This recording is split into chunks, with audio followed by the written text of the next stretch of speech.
The progression of my mural transformation crammed into one video. So I got hired to paint a mural at for co-op. I've made other murals in the past, but I've never made one this big before, and it's also my first time painting a mural for someone else. Now you may be asking, why did you want this placement? Well, I'll tell you why. I've always loved art. It holds a special place in my heart, and I enjoy sharing my art with the rest of the world.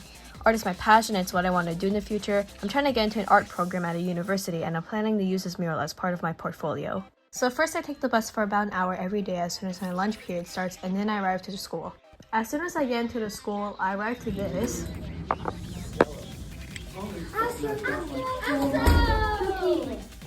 Then I leave my backpack and all my other belongings inside the classroom, and I get started on prepping for my mural. The first week here is mostly planning, laying out the ideas, sketching, and gathering for the materials. It's actually my first time planning a mural this complex, so I was kind of scared of messing it up, but it turned out to be good in the end. After all that prepping, we can finally get started on this wall. So this is what we're working with. I painted the wall the base color first, then I started outlining the design in chalk while using my iPad as a guide to help me. My original idea was to project the drawing onto the wall so it'd be easier for me to trace, but that ended up not working because the projector was too small, but that's okay, we can improvise. I used my iPad to help me grid out the wall, and then I used the bricks as a grid, and I used the chalk to trace out my design, if that makes sense. After I got the whole wall outlined, I could finally get started on the painting. Painting was the most satisfying part of the process. Just seeing the wall come to life day by day, it makes me really happy.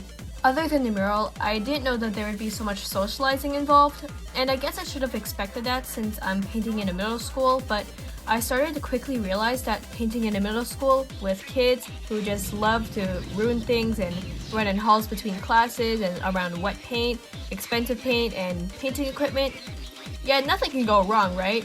Yeah, the kids ate the paint. They ate the paint out of curiosity, and they started erasing the chalk off the walls, and yeah, it was crazy.